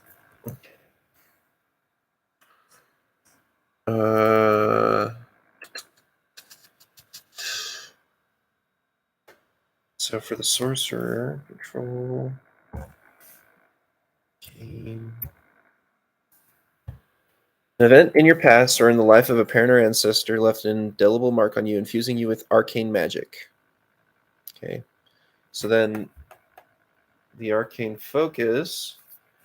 An arcane focus is a special item, an orb, a crystal, a rod, a specially constructed staff, a wand-like length of wood, or some similar item designed to channel the power of arcane spells. A sorcerer, warlock, or wizard can use such an item as a spell-casting focus. So I need a staff. What you talking about? Multiple variations of this item exist as listed below: crystal, orb, rod, staff, and wand. You said crystal? Yeah. Let's do a crystal. It's small.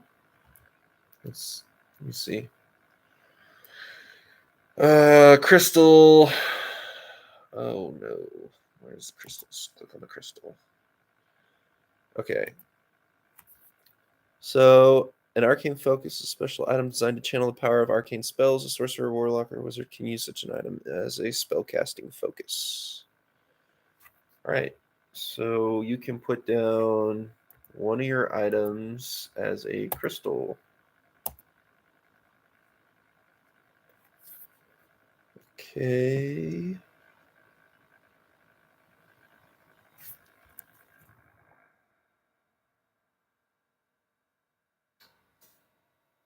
So that was actually part of the other starting equipment section. Okay. So you still have the option of a light crossbow, 20 bolts, or any simple weapon. What are the simple weapons?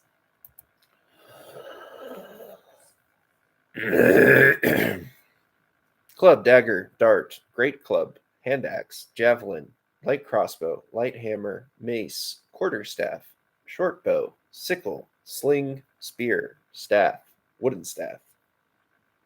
Let's go with the dagger. Dagger. Okay, so for the dagger, it is a 1d4 piercing. So just you would roll a d4, which is the parameter pyramid That shape. doesn't do a lot of damage though. Yes. How much damage does the staff do? Just a regular staff. 1d6 bludgeoning.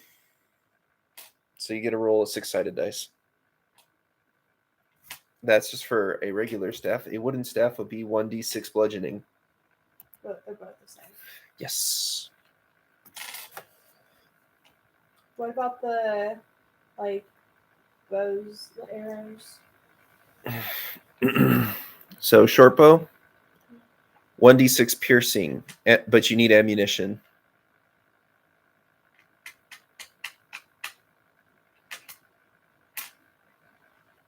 but you would have disadvantage if something came up to you.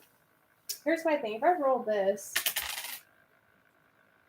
what does like these numbers mean? The top one is the number you rolled. Like the one I land on? Yep. So 3. And it's 1, 2, 4. 1, 2, Do I add 3, those- 4.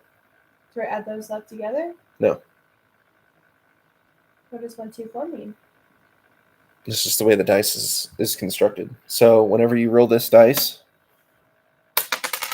that top number is what you rolled. So for me, oof. What the frick? Should be the top number. Oh, I get you're saying like where There you they're go. all ones. Yeah, it's all ones. Mine is not made that well. I just realized that. My D4 is made differently. So for me, it's the bottom number. So 1. It's not the top number. It's the bottom number. It's made the So opposite way. idiot. So when I roll this, my bottom number is 3. Do I get like any pluses with my equipment if I like hit somebody? It all depends. Depends on what's going on. You could get advantage or disadvantage. So, for example, when you're trying to shoot somebody with a bow and arrow up close and personal, you get disadvantage, which means you might not hit them. And you've already got a ton of long range attacks, so to me, it makes more sense to have like a staff or Is something. a dagger not long? Is it short range or long range? It's short. So, you can throw it, but Let's go with the staff. I would say just go with the staff. I don't know why we're still talking about this. Oh, It's so heavy though. it's 4 pounds. It's so heavy. It's 4 pounds, and the crystal is, I don't even remember. I know you're right that the staff is 4 pounds. Let's see, what's the crystal again? Where's your focus thingies?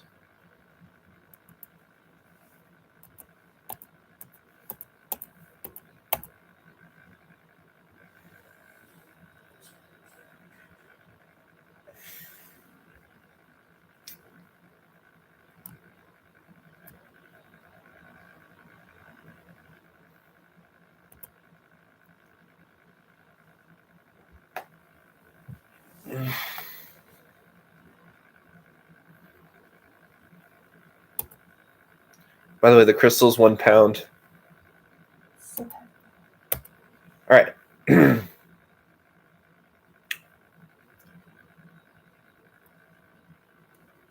So for sorcerer, the next thing you have a choice. Oh, you get 2 daggers anyways later. Oh, cool. You're going to get 2 daggers. So put 2 daggers down. And they're 1 pound each. So that's 2 pounds. All right. So the next thing you have a choice between is you have a choice between a Dungeoneer's pack or an Explorer's pack. What's Engineer's pack? What's Explorer's pack? The Dungeoneer's pack has a backpack, a crowbar, a hammer, 10 pitons, 10 torches, a tinderbox, 10 days of rations, a water skin, 50 feet of hempen rope. An Explorer's pack has a backpack, a bedroll, a mess kit, a tinderbox, 10 torches, 10 days of rations, a water skin, 50 feet of hempen rope. Dungeoneer's pack has a crowbar and a hammer. And the Explorers has a bed or whatever. Yeah, bedroll, a mess kit. Let's do Explorer. Explorer pack. Okay, write that down. And the equipment. And equipment, and that's 59 pounds.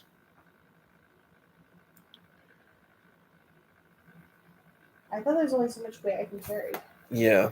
And the weight is based on your constitution, I believe. Like only 30, 25 pounds. Weight. So what do I have to still carry? Dang.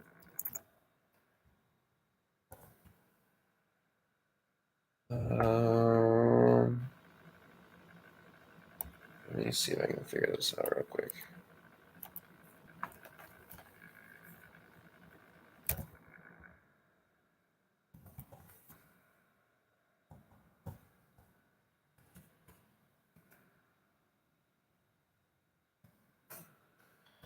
Carrying capacity 5e. Your carry capacity is your strength score multiplied by 15. This is the weight in pounds that you can carry. So strength times what? 15. So what's your strength score? 13. 13 Do I do the +1? times the full score. Plus modifier? Yeah. No. Not the plus the modifier, plus So, the entire score. so it's just that 13 then. Yeah, 13. Okay, 13 times 195 pounds. 15. Yes, I agree. Minus 59. I can still carry 129 pounds. That's strong. You can still carry 129 pounds? Or that's 129 pounds that you have right there?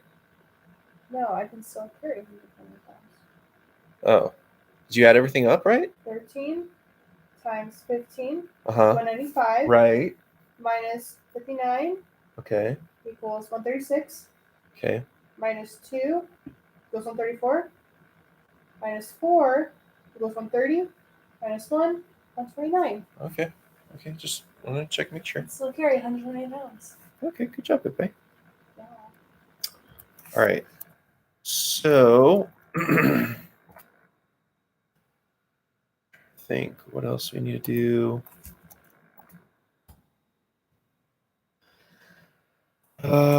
Sorcerer. Let me see what else you got in here. So you got your 2 daggers.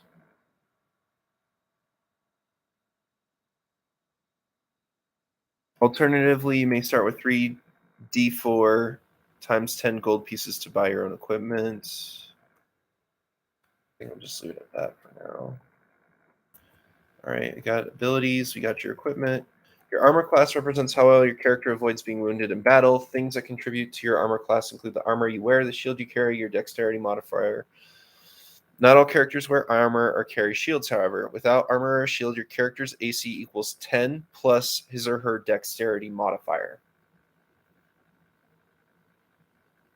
I don't think mine was Uh, so it's 11. 11. Okay. Your character wears armor, carries a shield, or both. Calculate your AC using the rules in Chapter 5.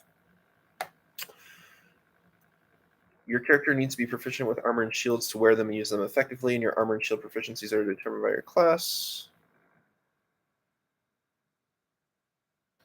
For each weapon your character wields, calculate the modifier you use when you attack with the weapon and the damage you deal when you hit. For attacks with melee weapons, use your strength modifier for attack and damage rolls. So, your staff is melee weapon. So that's +1, right? Your strength modifier is +1, right? Yeah. Okay. This is rapier. And then it's the 1d6 +1 then for that. Because So I do a die. you would do a die and whatever you roll, and then you add 1 to it. So it'd be like 5. You deal 5 damage at that point. Okay. So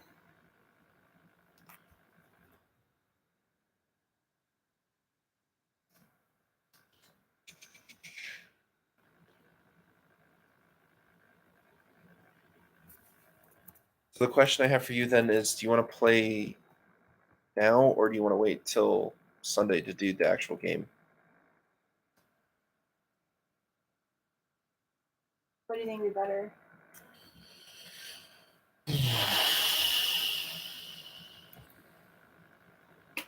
It's tough. Because like I think Angel would get, he's already lost because he wasn't on time for the character creation. So maybe I would just start Sunday then before like we do, and then he's like, "Where are we? What am I doing?" I feel like he's never going to catch up though at the same time. And then we're Why just going to be not? waiting on Angel forever to get his life together. So that's the other frustrating aspect of it. So I'm not too sure. Oh my goodness, I'm just doing this. Just the 2 of us. If you want, I can make a sidekick character for you. and then we can just play by ourselves. And when he jumps in, we just put him in. That's up to you. Then. All right, let's do the sidekick. And is that Ricky? If you want it to be. Let's see, essentials kits. I'm probably gonna call it at 9 though. It's What? 23. What? I don't even know what. What? I've been doing this since 6:30. Or like 6:15. Anyways, it's like I can really let's do it. Let's do it. We've only been doing it for an hour and 56 minutes. No way. This way. Just to do your one character. How's that make you feel? You suck at being a dungeon master. What? Wow. Thanks. That's what makes me feel. So nice. You're welcome. See you later. All right. Anyways, Yes, you can. you were supposed to make your character by yourself. I helped you. Was I really? Yeah. I don't got this. Yeah. Okay. I didn't have anybody help me make my first character. They just said, "Here, roll the dice." So Ricky is human. All right. It is the first one, not a sorcerer. It's the one with an A as its class. Are you laughing? Stop laughing. Stop laughing. Stop laughing. Stop laughing. Stop laughing.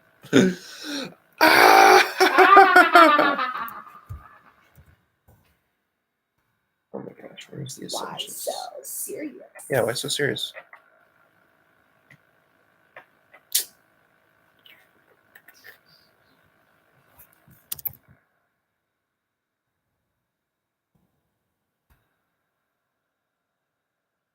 Figure out how I found the sidekick rule.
There it is, sidekicks.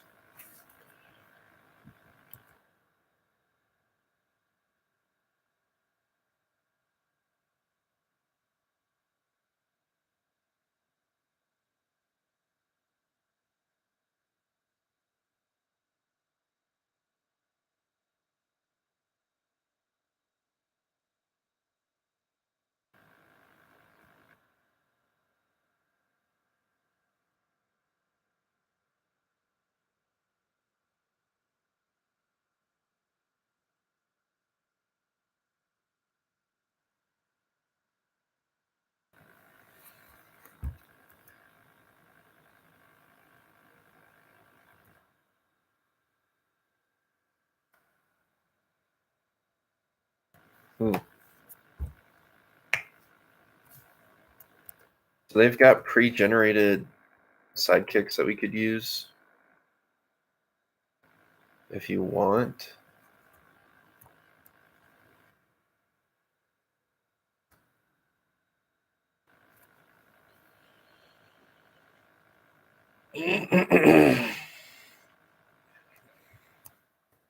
What kind of sidekick would you want? We can name it the person Ricky, but like have a pre-built spellcaster or whatever. I wanted to do that first one. The artificer. Yeah. All right, let me see if I can find something like that.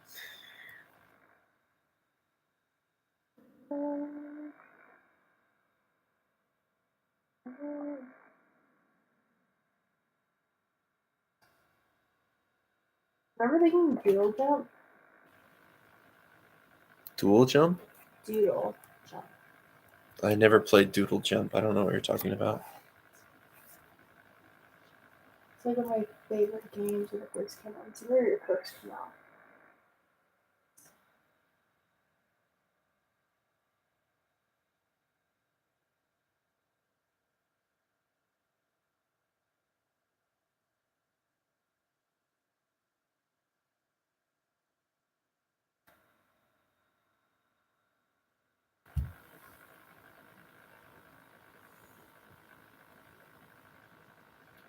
Just let me see. When did doodle jump come out? 2009. I was in freaking like 5th or 6th grade. I was in Mexico. That's why you played it. Ooh. Sounds old. Ooh. Ooh. How old am I? 99. So for spellcasters, they pick healers or mages. They don't have artificers. It's not for that, but that's pretty complex. So that's probably why they never did it.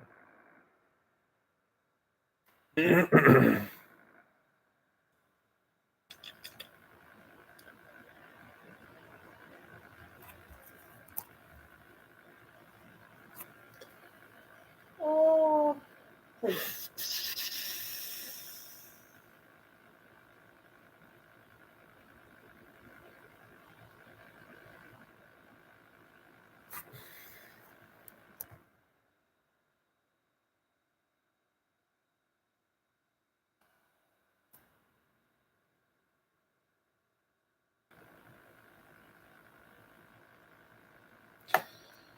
All right.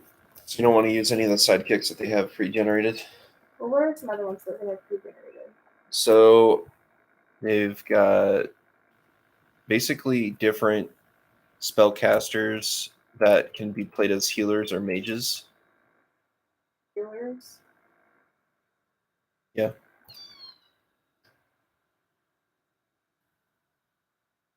Mage.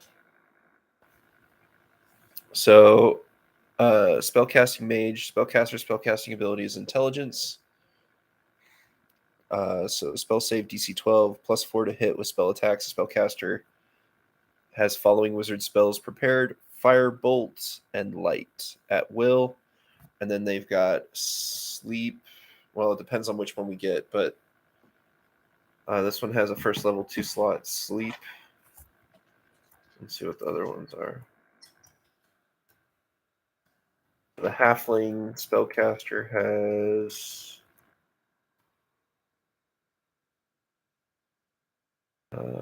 firebolt, light, and sleep. Looks like they have the same spells set up. Sure. Firebolt, light, and sleep. Yeah. All three of the spellcasters, if you play them as mages, have the same build as far as spells. These are all the sidekicks on the side? Or like... Yeah. So right here.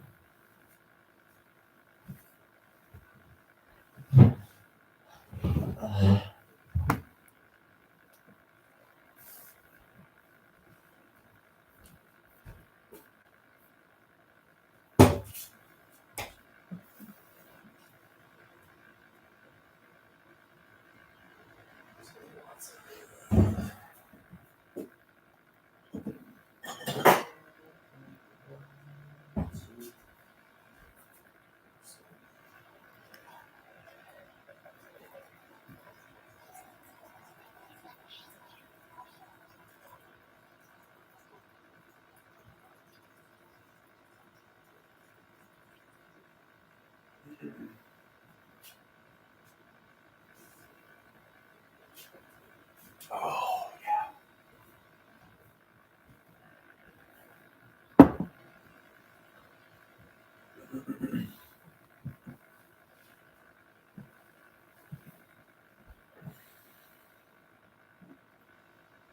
So this like human spellcaster is basically a necromancer.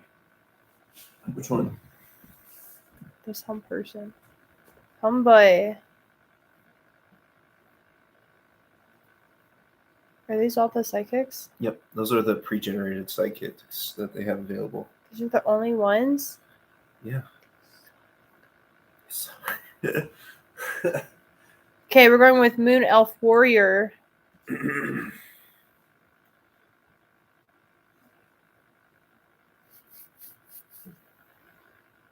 What do you think? It's up to you, Bebe. If you want. Doesn't seem very bad.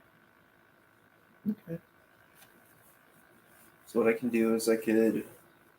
And it has better abilities in the places where I'm lacking. Okay. We'll call him Ricky.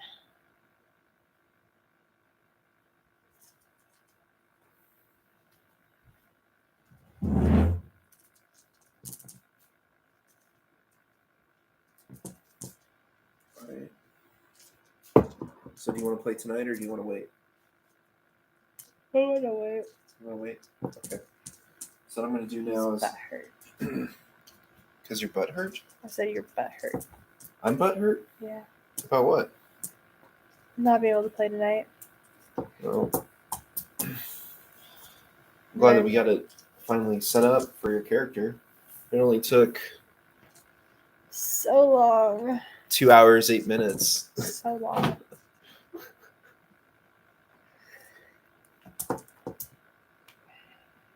Oh. This should be named like getting characters ready. Well, babe, I literally on D&D Beyond created 3 characters in 30 minutes. Whatever. So there's like easier ways to do it, right? So if you go to D&D Beyond, it's like an app on your phone. You can create the character faster. Do you really trust dice from D&D Beyond? I mean, that's where I got my 6 roll, so probably not. But you can also do it so you put in your own dice rolls. Should have done that, Brandon. Freaking Brandon. Hey, you didn't give me one of the dice. You don't need that one. Why don't I need it? That's for on hill. Whatever. He needs to choose a D20 that he wants to roll. Okay. See y'all later. Bye, guys. Bye. So that was us just creating characters. That was the first session. And we still probably have one more character to create with On Hill. So Hopefully it doesn't take as long. we'll see you guys later. Have a great rest of your night. Bye. Bye.